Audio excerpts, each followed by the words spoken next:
बाबासाहेब आंबेडकर यांनी लिहिलेल्या संविधान घटनेचं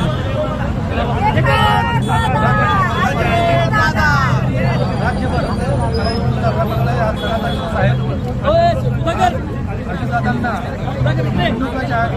आयोगाच्या माध्यमातून न्याय मिळाला असं आम्हाला सर्व जनसामान्य कार्यकर्त्याला वाटतं। आदरणीय दादांनी घेतलेला संघर्ष आपण सर्वांनी पाहिला। त्यांच्या बाजूने उभारलेले राज्यातले सर्व खासदार आमदार पदाधिकारी आणि सामान्य कार्यकर्ता दादाच्या बाजूने उभारला। त्या सर्वांची पाहणी करून निवडणूक आयोगाने निर्णय घेतला। तो निर्णयाचा आम्ही सर्व राष्ट्रवादी पदाधिकारी सर्व स्वागत करतो।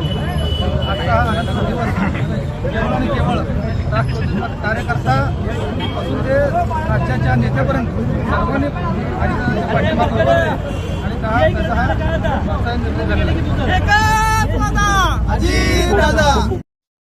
आपल्या शहरातील ताज्या घडामोडी पाहण्यासाठी हल्ला बोल भारत न्यूजला सबस्क्राईब करा आणि बेल आयकॉन प्रेस करा।